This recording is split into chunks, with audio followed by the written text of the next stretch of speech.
আজকে সকালটা চা দিয়ে শুরু করলাম। আর চা কার না ভালো লাগে? আমার তো অনেক ভালো লাগে। আর সকালবেলা ঘুম থেকে উঠে যদি ১ কাপ চা না খাই কি ভালো লাগে বলেন? মাথা ঠিক করা কোনোভাবেই সম্ভব না। তো সকালে যেহেতু স্কুলে যাই তো এভাবে ১ কাপ চা খেয়ে বের হয়ে যাই। আসসালামু আলাইকুম। কেমন আছেন সবাই? আলহামদুলিল্লাহ আমি ভালো আছি। সানভি ব্লগ থেকে সানভীর মামা বলছিলাম। চলে আসলাম আজকে অন্য একটা ব্লগ নিয়ে। সরি ঠান্ডার জন্য কথা বলতে পারতেছি না। আমার নাক বন্ধ হয়ে আছে। গলার আওয়াজও পাল্টে গেছে। কিছু মনে করবেন না। তো সকালে ঘুম থেকে উঠে বসিয়ে দিলাম ১ কাপ চা। আর চা যতক্ষণ না খাবো ততক্ষণ তো বুঝতেই পারতেছেন যেহেতু আমরা চট্টগ্রামের আমাদের চা খেতেই হবে। আর অন্য এলাকার মানুষরা তো চা না খেয়েও অনেকে থাকতে পারে। সেই জিনিসটা ভালো। কিন্তু আমাদের এই জিনিসটা ভালো না। আমাদের যত সমস্যাই হোক চা খেতেই হবে। তো আজকে গরুর দুধ দিয়ে চা তৈরি করলাম। আর এত সুন্দর স্বর বসছে উপরে দেখতে খুবই লোভনীয়। আর আস্তে আস্তে চিনি খাওয়া কমিয়ে দিচ্ছি, একদম অল্প পরিমাণ চিনি দিলাম চায়ের সাথে, একদম আগে পরে টোটালি খাবো না। তো এই আর কি চা। আর সকালে শুরুটা চা দিয়ে যদি হয় আর তো কোনো কথাই নাই। তো এই হলো আমার ১ কাপ চা। আর সঙ্গে ছিল বিস্কিট। বিস্কিট দিয়ে সকালে নাস্তা করলাম। নাস্তা করে ঘরের বাকি সম্পূর্ণ কাজ সেরে চলে আসলাম রান্নাঘরে। তো আজকে আমি গরুর মাংস রান্না করব, তাও আবার বাদাম বাটা শস্য দিয়ে। তো দিয়ে দিলাম সর্ষের তেল, তারপরে দিলাম তেজপাতা, মরিচ, শুকনো মরিচ, তারপরে পেঁয়াজ,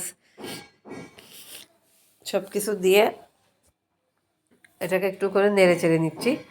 আসলে কথা বলতে পারতেছিলাম না। তারপরে এই পেঁয়াজ ভাজার মধ্যে দিয়ে দিলাম মাংসটা। মাংসটা এইভাবে তেলের মধ্যে ভেজে নিব, সেই জন্য এখানে আগে দিয়ে দিলাম। তারপরে হালকা পাতলা একটু করে একটু ভেজে নিলাম, ভেজে তার উপরে আমি দিয়ে দিলাম রসুন থেতো করা। আমি রসুনটাকে থেতো করে নিছি, আর বাটি নেই। আর মাংসের মধ্যে একটু থেতো করা জিনিস কিন্তু খুবই ভালো লাগে। তারপর দিয়ে দিলাম আদা থেতো, সব কিছু হামানদিস্তার মধ্যে থেতো করে নিছি। তারপরে দিয়ে দিলাম হলুদের গুঁড়া, তারপরে দিলাম মশলার গুঁড়া, তারপরে দিয়ে দিলাম একটু মরিচের গুঁড়া। যেহেতু মেয়ে আলু খাবে সেই জন্য এখানে তরকারির মধ্যে বেশি একটা ঝাল দিতে পারি না। তারপর দিয়ে দিলাম লবণ, দিয়ে এটাকে ভালো করে কষিয়ে নিব। এভাবে আমি কষিয়ে নিব। এই তো আমার কষানো হয়ে গেছে, কোনো পানি দিই নাই। এখন আমি আরেকটু নাড়াচাড়া দিয়ে আমি এখানে একটু পানি দিয়ে দিব, যেহেতু নিচে লেগে যাচ্ছে।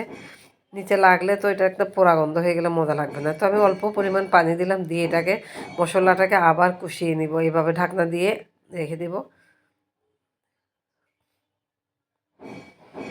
তো এভাবে নেড়ে চেড়ে, নিচে যেহেতু লেগে গেছে আমি এটাকে একটু নেড়ে চেড়ে ঠিক করে দিচ্ছি, দিয়ে আমি এখানে ঢাকনা দিয়ে দিব। তো ঢাকনা তুলে এর মধ্যে আমি আলুটা দিয়ে দিলাম। কষানো হয়ে গেছে, প্রায় 10 মিনিট কষানো হয়েছে। তো আলু দিলাম, আর একটু পানি দিয়ে দিলাম।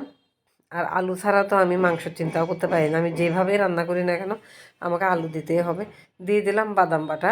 আর আজকে রেসিপি হচ্ছে বাদাম বাটা আর শস্য বাটা। এই হলো শস্য বাটা। কারণ আর এখানে আমি কাঁচামরিচ ব্লেন্ড করা ছিল সেটা দিয়ে দিলাম। দিয়ে দিলাম জিরার গুঁড়া, তারপরে দিয়ে দিলাম আস্ত দারচিনি, এলাচ, লবঙ্গ, সব কিছু একসাথে করে থেতো করলাম। আর এভাবে থেতো করে তরকারিতে দিলে এটা স্বাদটা বেশি বেড়ে যায়। তো এইভাবে আমি এই কুজ্জার মধ্যে একটু করে থেতো করে নিলাম, নিয়ে দিয়ে দিব এটা এখন। তারপরে এখানে আমি একটু করে গরম মশলার গুঁড়া দিয়ে দিলাম লাস্ট ফিনিশিং। তো এ হয়ে গেল আমার তরকারিটা। মাশাআল্লাহ অনেক সুন্দর। তবে আমি তরকারির মধ্যে একটু ঝোল দিছি, কারণ আমার থেকে কেন জানি মাংসের ঝোল খেতে মন চাচ্ছে। এ হলো আজকে বাদাম দিয়ে গরুর মাংস, বাদাম শস্য দিয়ে গরুর মাংস। তো এটা আমি পরিবেশন করে নিচ্ছি, বেড়ে নিচ্ছি। তারপরে আর এখানে তরকারির মধ্যে আজকে একটু ঝোলের পরিমাণ আর আলুর পরিমাণটা বেড়ে গেছে। আসলে আলুটা মেয়ের জন্যই দেওয়া, কারণ ও কোনো মাছ মাংস খায় না, সেই জন্য ওর জন্যই আমার সব কিছু মনে করেন যে মন মতো হয় না, অনেক কিছু অমিল হয়। যেমন আজকেরটা এখানে প্রচুর পরিমাণে আলু, মাংস তো দেখাই যাচ্ছে না। তো এ হলো আজকের রেসিপি।